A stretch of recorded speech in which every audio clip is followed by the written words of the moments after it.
Honors Algebra 2. This is Chapter 13, Section 1. So our three learning targets today. So we're dealing with right triangles here in trigonometry. We always have to first choose our angle. So if I choose this to be our angle, we'll call it angle theta. So the first thing is to always choose the angle. After you choose the angle, we want to label the sides. So we have the angle, the side opposite of it is called the opposite side. The side that is next to is the adjacent. And then the side opposite the right corner is the hypotenuse. Now we have some ratios. A ratio is just a fraction. And so we have some names. So if we have the sine, its ratio is the opposite side over hypotenuse. Cosines is adjacent over hypotenuse, and tangent is the opposite over adjacent. And so these are the three basic trig or ratios you should learn from geometry that started. Now the other three here are really just reciprocals of sine, cosine, tangent. So cosecant is flipped, hypotenuse over opposite, and secant is just cosines reciprocal, and cotangent and tangent are reciprocal functions. These are the reciprocal functions, that cosecant is equal to 1 over sine, secant is equal to 1 over cosine, and cotangent would be equal to 1 over tangent, because these are reciprocal functions. Also you hear me say the sine is the opposite of hypotenuse, the cosine is adjacent to hypotenuse, and tangent is opposite over adjacent. So we're going to evaluate the 6 trig functions for this triangle. And to do that, we first have to choose our angle. So it's chosen for us here with a theta. And so after we know our angle theta, we want to label our sides. Then we can write the 6 ratios. So sine is the opposite divided by hypotenuse. So our opposite is 12. Our hypotenuse is unknown.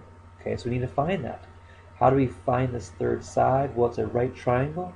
So you should use our Pythagorean theorem. So now we can write our ratio of opposite hypotenuse is 12 over 13.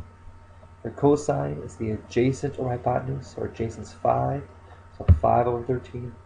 Our tangent is the opposite, 12 over 5, adjacent. And then the other three are just the reciprocals, so you can just flip the other fractions. Similar problem, but now they give us a ratio. So they give us this ratio. We want to know what the tangent would be.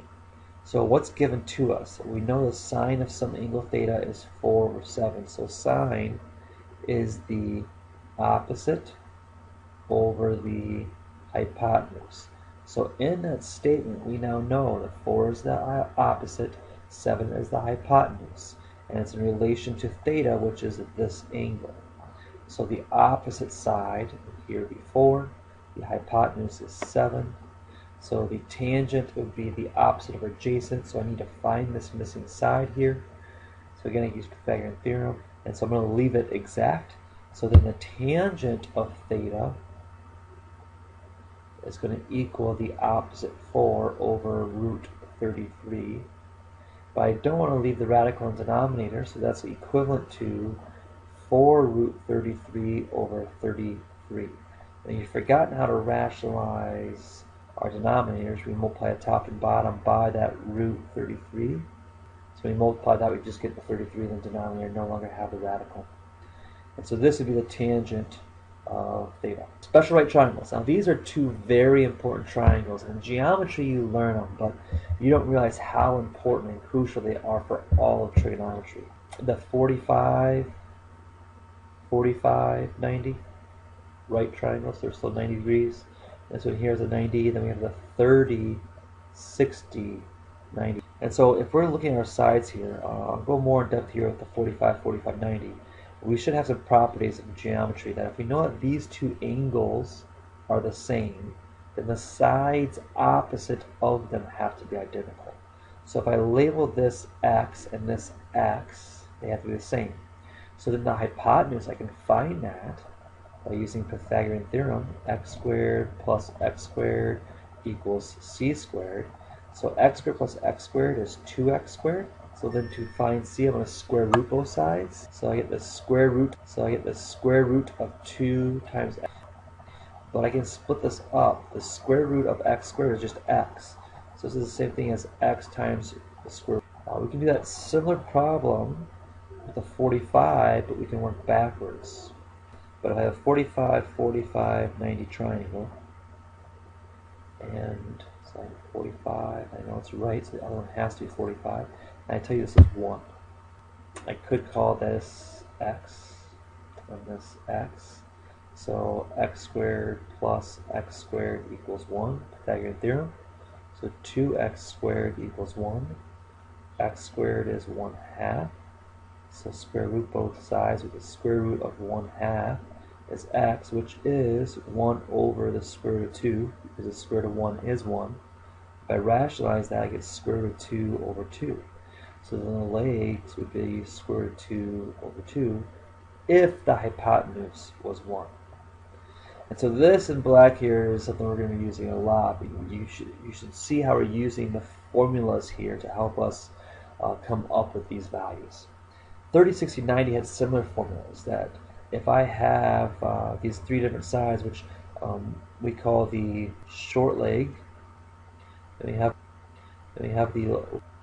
we still have the hypotenuse. Well, if the short leg is x, then the hypotenuse, you should recall, is 2x, and the long leg is x times root 3. So again, these are formulas from geometry, so a lot of you have forgotten this. These are ones you have to know. To be good at trigonometry, you really need to be good at these two triangles. Okay, so keeping with those two triangles, we can then find the ratio of these angles for the triangles. So let's put our values back in. If I call this x, this is going to be double x, and this is going to be x times root 3. And if this is x, this is going to be x root 2. That has to be x. So we put it right here, sine of 30, that's my side, my angle. So then sine is opposite x divided by hypotenuse 2x. If I simplify that, I get 1/2. If I do 45, there's an angle. The sine is the opposite x over my hypotenuse x times root 2. And I can simplify that again. Be 1 over root 2, which ends up being root 2 over 2. And then the sine of 60. 60 is here. So sine is opposite over hypotenuse. That's going to be x root 3 over my hypotenuse 2x. And you get root 3. So cosine is done very similar to this, except you're using the adjacent over hypotenuse. So 30, my adjacent would be x root 3 over 2x. So very interesting here that the cosine of 30 is the same as the sine of 60. And the cosine of 60 is the same as the sine of 30. There's some similarities there. Tangents. So tangent of 30 then. So up here 30 in red, we're going to do the opposite x over the adjacent. For the 45, it's going to be x over x. And then for 60, the opposite is x root 3 over x. So you reduce that, you get those three measurements. Cosecant, now these are much easier to find because these are just the reciprocals. Cosecant are reciprocals of sine. So 1/2 becomes 2. And the other two are found similar. And make sure you rationalize the denominator. Secant is reciprocals of cosine, and cotangent is reciprocal of tangent. We can find the exact value of x for the right triangle shown. So if we have side x and side 8, we are given the angle. That's our angle. So we want to use the hypotenuse, and then this is the adjacent. So again, I chose my angle, and I label the sides. I'm only doing it with the information given or needed. And so hypotenuse and adjacent, that's going to be the cosine. So now I'm choosing my trig function. So cosine of my angle 30 is equal to the adjacent, which is x, over the hypotenuse 8. So then I can actually solve this to find x by multiplying both sides by 8. So here's where it's important to know our trig functions. Cosine of 30, we evaluate it to be this, cosine 30, root 3 over 2. And so you're going to be able to know that without doing any whole lot of work. So it's going to be 8 times root 3 over 2. So I can reduce this to 4 root 3 is the exact value of x. You could have also found that knowing your right triangle, your special right triangles, that if we know that this is a 30, 60, 90, so if we had a 30, 60, 90 triangle, and you know the hypotenuse is 8, you know the short leg would have to be 4, and then the long leg has to be 4 root 3. So that's actually a fast way. Okay, so sometimes these are angles that are not special right triangles. So like for this one, if we're solving this using this angle 28, 28 degrees is not a special right triangle. And so in the directions when it says solve the triangle ABC, that's really saying find all of the missing parts of this. So the easy one really is the angle. So we have 28, we have 90. So this one here is, then I can find, we know side B, but we need to find side A and side C. So I'm going to be using the opposite, and I'm going to use the adjacent because I know that's 15. I don't want to use C, I don't know that. And so opposite or adjacent is tangent. So tangent of 28 is going to equal A over 15. I can solve it like I did on the previous problem of multiplying both sides by 15. But then I will want to punch this into the calculator. Now, when you're looking at a calculator, you want to make sure that you're in degree mode because we'll have two different kinds of units here, or measurements for angles, degrees and radians. We'll talk about radians another day, but when you go in your calculator, hit mode and make sure that you have degree highlighted. Then all you do is hit 15 times tangent 28 equals, and it should give you a value of about 7.98 VA. I'm going to do the same thing to find C, but C is the hypotenuse. And I'm going to use the adjacent side again because it's a whole number. It's not a rounded or approximated like the 7.98 is.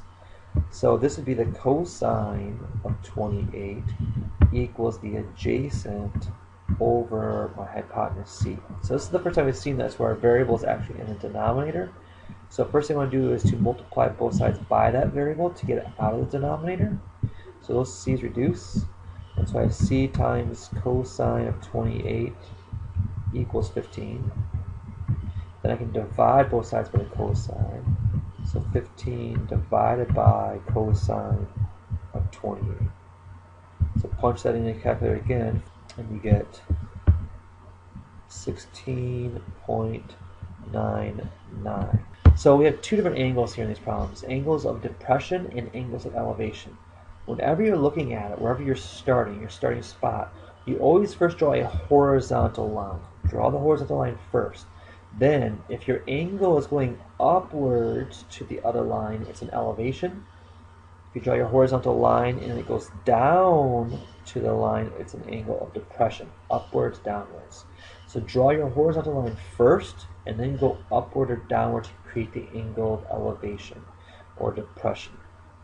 So in this one, you have a boat right here, and then you have to the parasailer, and then we want to know how high it is above the boat. That's what we want to know.